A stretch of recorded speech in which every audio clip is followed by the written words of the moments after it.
This is our website, www.talukdaracademy.com.bd. সর্বশেষ যে math 70 পৃষ্ঠা, এখানে 7 নং ম্যাথে বলা আছে লতার বাবার একটি মাছ চাষের খামার আছে। আচ্ছা, মাছ চাষের খামার আছে। খামার একটি পুকুরে আছে যার দৈর্ঘ্য, প্রস্থ এবং পানির গভীরতা যথাক্রমে 50 মিটার, 40 মিটার এবং 5 মিটার। তাহলে কি কি দেওয়া আছে? দৈর্ঘ্য দেওয়া আছে, প্রস্থ দেওয়া আছে, পানির গভীরতা বা উচ্চতা যাই যেভাবে বলি না কেন, গভীরতা দেওয়া আছে 5 মিটার। আয়তন ঠিক রেখে, তার মানে আয়তন যা আছে, দৈর্ঘ্য, প্রস্থ, উচ্চতা যা আছে তা ঠিক রাখবো। আচ্ছা, আয়তন ঠিক রাখবো।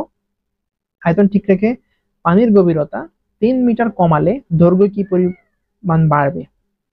তার মানে 50, 40 এবং 5 এই তিনটা যে একক দেওয়া আছে সেটা গুণ করলে তোমরা আয়তন পাবো, তাই না? যখন দৈর্ঘ্য, প্রস্থ এবং গভীরতা দেওয়া আছে, এই যে আয়তনটা পাবো, ধরো x পরিমাণ আয়তনটা পেলাম, এই যে আয়তনটা পাবো সেটা ঠিক রাখবো।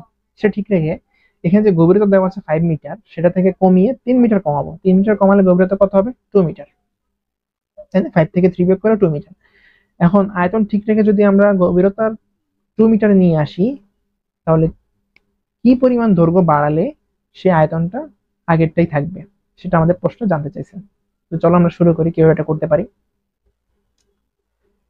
এখানে আমরা কি কি শর্ত দেওয়া আছে, প্রথমে শর্তটা আমরা লিখে নিই। প্রথম শর্তে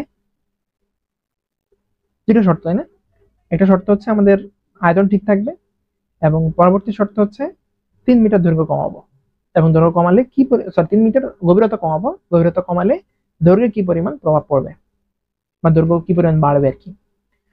তাহলে লিখতে পারি প্রথম শর্তে পুকুরের আয়তন, আয়তনের সূত্র আমরা জানি কি, দৈর্ঘ্য ইন্টু প্রস্থ ইন্টু উচ্চতা। যেহেতু এখানে উচ্চতা বলা নাই, গভীরতা বলা আছে, তো গভীরতায় লিখবো। দৈর্ঘ্য, প্রস্থ ইন্টু গভীরতা। দৈর্ঘ্য কত বলা আছে? 50 লিখলাম, ইন্টু প্রস্থ কত? 40, আর গভীরতা 5 মিটার। এখন গুণ করি আমরা। 40 কে 5 দ্বারা গুণ করলে 200, 200 কে এবার 5 দ্বারা গুণ করলে কত হয়? 10,000। তাহলে এই পুকুরের আয়তন কত? 10,000 ঘনমিটার। এটা আমরা প্রথম শর্ত মতো আমি পেয়ে গেলাম।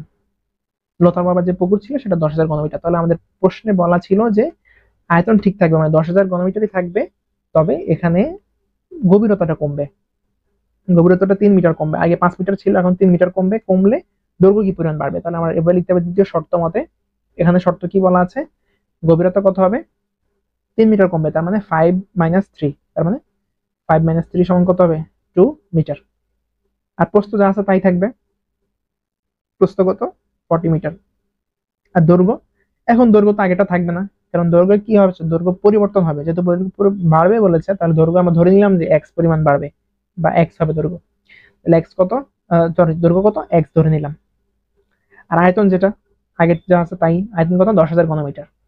তাহলে দৈর্ঘ্যের জায়গায় আমরা x লিখবো, প্রস্থ x গুণ প্রস্থ কত? 40 লিখলাম, গভীরতা কত? 2 লিখলাম, সমান কত লিখবো?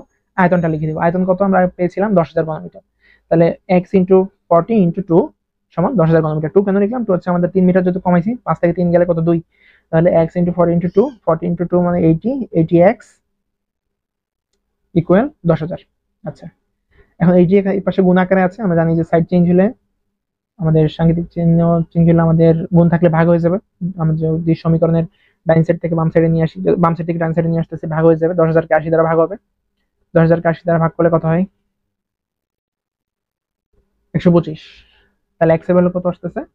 125। তাহলে আমাদের x টা কত? আমাদের x কিন্তু কি ছিল? আমাদের দৈর্ঘ্য ছিল। এটা কিসে আসছে? মিটারে। এটা কিন্তু আমাদেরকে জানতে চাইনি, আমার কাছে x এর পরিমাণ জানতে চাইছে, চাই নাই। আমাদেরকে জানতে চাইছে দৈর্ঘ্য কি পরিমাণ বাড়বে, দৈর্ঘ্য কি পরিমাণ বাড়বে। দেখো আগে দৈর্ঘ্য কত ছিল? 50 মিটার। তাহলে এখন কত হয়েছে? 125। তাহলে আগে ছিল 50, এখন 125 হয়েছে। তাহলে বাড়ছে কত? 125 থেকে যদি 50 আগেরটা বিয়োগ করে দেই, তাহলে তো আমরা কি পরিমাণ বাড়ছে সেটা পেয়ে যাবো। তাই 150 থেকে 25 বিয়োগ করলে কত হয়? 75, 75। তাহলে 75 মিটার দৈর্ঘ্য বেড়েছে। তাহলে আমরা লিখতে পারি, সুতরাং আয়তন ঠিক রেখে পানির গভীরতা 3 মিটার বা 3 মিটার কমালে দৈর্ঘ্য বাড়বে। কত হবে? 125 যেহেতু পেয়েছে, 125 থেকে 50 বিয়োগ হবে, তাহলে 125 মাইনাস 50 সমান কত হবে? 75 মিটার। ম্যাথটা দেখতে একটু কঠিন মনে হলেও সহজ, ঠিক আছে? খুব বেশি কঠিন না। আশা করছি তোমরা যদি ঠিকভাবে দেখো ভিডিওটা, যদি না বুঝতে পারো আবার প্রথম থেকে দেখতে পারো, তাহলে আশা করছি বুঝতে পারবে। আর যারা আমার চ্যানেলটি এখন সাবস্ক্রাইব করেনি, চ্যানেলটিকে সাবস্ক্রাইব করে দিবে। ভিডিওটি বেশি বেশি বন্ধুদের শেয়ার করে দিবে। কে কোন জেলা, কে কোন স্কুল থেকে ভিডিওটি দেখছো সেটি চাইলে কমেন্ট সেকশনে জানিয়ে দিতে পারো। আমার ভিডিও ডেসক্রিপশন বক্সে ফেসবুক পেজ এবং গ্রুপের লিংক দেওয়া আছে, তাইলে সেখানে যুক্ত হয়ে যেতে পারো।